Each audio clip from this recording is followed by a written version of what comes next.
Assalamualaikum warahmatullahi wabarakatuh. Perkenalkan, nama saya Aulia Yostis Salsabila dengan NIM 22029058, berasal dari Prodi Pendidikan Matematika. Di sini saya akan mempresentasikan bisnis plan saya untuk memenuhi tugas pengantar kewirausahaan dengan dosen pengampu Dr. Insinyur Haji Soekardi MT IPM. Baiklah, di sini saya akan mempresentasikan bisnis plan saya, yaitu nugget tahu isi sosis dan bakso. Dengan indikator pertama yaitu pendahuluan, indikator kedua deskripsi usaha, indikator ketiga rencana pemasaran, indikator keempat rencana produksi, indikator kelima rencana manajemen usaha, dan indikator keenam rencana keuangan. Yang A, pendahuluan. 1. Latar belakang pemilihan jenis usaha atau sumber ide usaha. Nah, saat ini semakin banyak masyarakat yang menderita kolesterol. Kolesterol merupakan salah satu penyebab kematian terbesar saat ini. Oleh karena itu, masyarakat beralih pada makanan yang rendah kolesterol seperti tahu. Namun, masyarakat memandang tahu itu sebagai makanan yang tidak menarik dari rasa maupun bentuknya. Padahal begitu banyak manfaat yang dikandung oleh tahu, seperti dapat menghambat proses penuaan ini, mengandung protein nabati, dan mencegah kanker payudara. Nah, di sini saya akan membuat makanan nugget tahu isi sosis ini dengan tujuan untuk membantu masyarakat untuk mencegah maupun meminimalisir resiko penyakit kolesterol. Yang kedua adalah visi, misi, dan tujuan usaha. Visi saya yaitu menciptakan produk makanan unggulan yang sehat, berkualitas, dan banyak diminati atau disukai oleh masyarakat dengan mengedepankan tampilan yang unik dan menarik serta terbuat dari bahan-bahan yang berkualitas dan bergizi. Selanjutnya misi, yang pertama adalah menjaga kualitas produk agar menjadi produk yang unggul. Yang kedua, terus melakukan inovasi-inovasi agar selalu menarik minat beli masyarakat. Yang ketiga, selalu memberi layanan baik kepada setiap pelanggan. Yang keempat, menyediakan layanan bagi konsumen yang ingin memberikan saran. Tujuan usaha, yang pertama adalah membudayakan makanan yang sehat. Yang kedua adalah mendapatkan keuntungan pendapatan dari produk yang saya buat. Yang ketiga, membuat produk makanan ini mempunyai inovasi baru dan disukai oleh seluruh kalangan. Yang ketiga adalah analisis SWOT dan strategi perusahaan. Analisis SWOT. Yang pertama adalah faktor eksternal. Faktor eksternal terbagi dari dua, yaitu kekuatan dan kelemahan. Kekuatannya yang pertama yaitu keunggulan produk. Yang kedua, kreativitas. Yang ketiga, bahan baku yang mudah didapat. Yang kedua yaitu kelemahan. Kelemahan yang pertama, belum memiliki cukup pengalaman. Yang kedua, kurangnya sumber daya manusia. Yang kedua yaitu faktor internal. Faktor internal yang pertama yaitu peluang. Peluang pertama, banyaknya konsumen. Peluang kedua, sistem pemasaran. Yang kedua dari faktor internal itu ancaman. Salah satu bentuk ancaman yang dikhawatirkan bisa terjadi adalah keacuhan konsumen. Terkadang masyarakat kurang tertarik terhadap makanan yang dibuat dari bahan sederhana seperti tahu, dan gaya konsumsi masyarakat ini dikuasai oleh makanan-makanan modern, siap saji, dan dari bahan-bahan impor. Strategi perusahaan, yang pertama, kita melakukan program promosi jitu. Yang kedua, kita meningkatkan produksi. Yang ketiga, melakukan promosi kepada konsumen yang sekiranya tertarik dengan produk ini. Yang keempat, menawarkan keuntungan yang didapat dengan membeli produk ini. Yang kelima, memperbaiki sistem manajemen. Dan yang keenam, menjaga kualitas produk. Selanjutnya adalah deskripsi usaha. Yang pertama, bidang usaha, yaitu bidang produk makanan atau kuliner. Yang kedua, jenis produknya yaitu nugget tahu, isi sosis, dan bakso.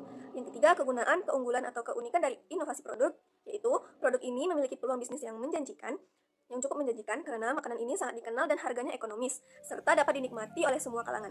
Nugget tahu isi sosis dan bakso ini juga mampu bertahan lama, kurang lebih satu bulan di dalam freezer. Yang keempat, lokasi usaha. Lokasi usaha yang direncanakan yaitu dekat Universitas Negeri Padang, yaitu Jalan Gurami, Air Tawar Barat, Padang Utara, Kota Padang, Sumatera Barat. Yang kelima yaitu waktu. Waktu operasional yang kami gunakan adalah pada jam 10 pagi sampai jam 6 sore. Risiko bisnis dan pengelolaannya. Risiko bisnis yang pertama yaitu persaingan, dan yang kedua yaitu keacuhan konsumen. Bagaimana pengelolaannya? Yang pertama, persaingan. Usaha yang dapat saya lakukan untuk menarik minat konsumen adalah dengan melakukan promosi produk secara berkesinambungan, serta membuat produk dengan tampilan yang menarik sesuai dengan selera konsumen yang diminati pada saat ini. Selain itu, menggunakan hak cipta dari produk yang dihasilkan jika produk ini sudah berhasil. Yang kedua, keacuhan konsumen. Upaya yang dapat dilakukan untuk mengatasi hal tersebut adalah dengan melakukan program promosi yang jitu, yaitu melakukan promosi kepada konsumen yang sekiranya tertarik dengan produk ini dan menawarkan keuntungan yang didapatkan dengan membeli produk ini. Nah, selanjutnya yang C adalah rencana pemasaran. Yang pertama, target konsumen. Sasaran kami adalah seluruh masyarakat dari segala usia, dan untuk itu kami memulai promosi dari daerah sekitar tempat tinggal kami, serta melakukan promosi pada rekan mahasiswa di kampus, karena saya menganggap promosi akan lebih efektif jika terjadi dalam suatu kelompok. Kami juga menerima pesan-pesan antar atau delivery, dan untuk itu kami menggalakkan melakukan promosi di berbagai media sosial seperti Instagram, TikTok, Twitter, Facebook, blog, dan lain-lain. Hal ini dimaksudkan untuk memberi kemudahan dalam pemesanan dan pembelian produk kami. Yang kedua yaitu wilayah pemasaran. Kami memulai promosi ini di daerah sekitar tempat tinggal, serta melakukan promosi kepada rekan-rekan mahasiswa di kampus. Yang ketiga, situasi persaingan. Untuk saat ini mungkin kita mempunyai beberapa pesaing. Pengaruh pesaing terhadap penjualan nugget tahu ini sedikit berpengaruh karena para pesaing sudah terlebih dahulu berjualan nugget seperti nugget goreng di tempat berjualan yang sudah kami rencanakan. Karena tempat itu cukup strategis sehingga banyak orang melakukan aktivitas di tempat tersebut. Yang keempat, jumlah dan harga produk. Jumlah produk yang mungkin akan dihasilkan dalam satu kali produksi yaitu 60 buah dengan kami menetapkan harga yaitu 2.500 per buahnya. Selanjutnya adalah rencana produksi. Yang pertama adalah ketersediaan bahan baku. Bahan baku pembuatan nugget tahu ini tersedia banyak dan mudah didapatkan serta harganya yang terjangkau dan memiliki jenis yang beraneka ragam sehingga dapat meningkatkan inovasi produk ini. Yang kedua, ketersediaan alat dan teknologi. Alat dan teknologi yang diperlukan untuk membuat produk ini sangatlah mudah didapatkan baik itu di rumah dan menggunakan teknologi yang sederhana. Yang ketiga adalah proses produksi.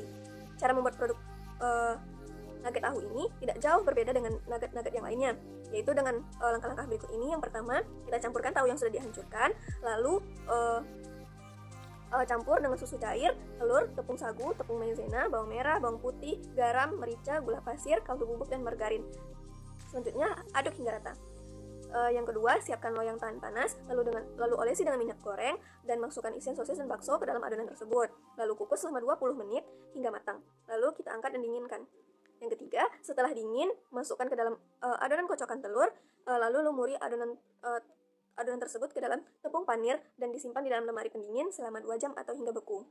Selanjutnya, kita bisa panaskan minyak goreng dan goreng hingga kecoklatan, lalu angkat dan tiriskan dan sajikan selagi panas dengan saus. Yang keempat adalah kapasitas produksi. Dalam satu kali produksi, mungkin bisa menghasilkan 60 buah nugget tahu isi sosis dan bakso. Yang E adalah rencana manajemen usaha. Yang pertama, bentuk usaha yaitu usaha kecil di bidang kuliner atau makanan.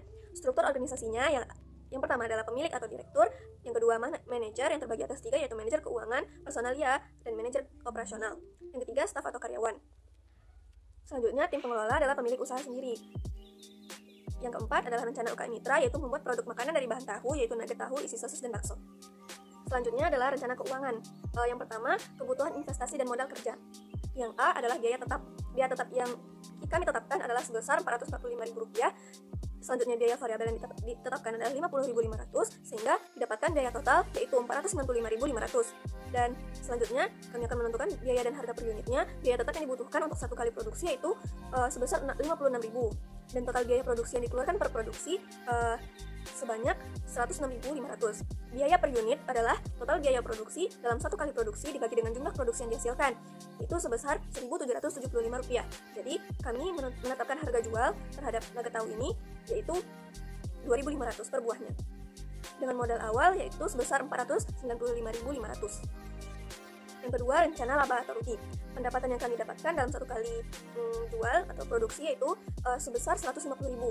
Sehingga total biaya produksi dalam satu kali produksi ini kan Rp106.500 sehingga keuntungan yang didapatkan dalam satu kali produksi yaitu Rp43.500. Jadi keuntungan yang diperoleh dengan satu kali produksi yaitu 60 buah nugget dengan harga Rp2.500 dapat memperoleh keuntungan sebesar Rp43.500. Yang ketiga, analisis break even point atau BEP. BEP harga yaitu sebesar Rp1.775, harga jual per unit per buahnya yaitu Rp2.500 sehingga didapatkan BEP produksi sebanyak 43 buah. Jadi untuk mencapai titik impas dalam satu buah produksi dalam nugget itu harus terjual 43 buah dengan harga per buahnya Rp2.500. Selanjutnya, kesimpulan. Nugget tahu isi sosis dan bakso ini merupakan suatu jenis makanan yang kami buat dengan memberikan variasi rasa dan bentuk yang unik serta baru. Produk ini bertujuan untuk membantu masyarakat untuk lebih sering mengkonsumsi tahu dan dalam kehidupan sehari karena tahu dapat menurunkan kadar kolesterol, mencegah kanker payudara, serta mencegah penuaan dini pada masyarakat. Proses pemasaran pada tahap awal kami lakukan dari mulut ke mulut, lalu tahap selanjutnya kami akan melakukannya melalui media sosial seperti blog, Twitter, Facebook, TikTok, Instagram, dan lain-lainnya. Harga yang kami terapkan cukup terjangkau oleh masyarakat menengah ke bawah. Kami juga menyediakan pelayanan pemesanan untuk produk kami ini. Mungkin sekianlah presentasi bisnis plan dari saya. Tidak ada kata yang salah, mohon dimaafkan. Wabillahi taufiq wal hidayah. Wassalamualaikum warahmatullahi wabarakatuh.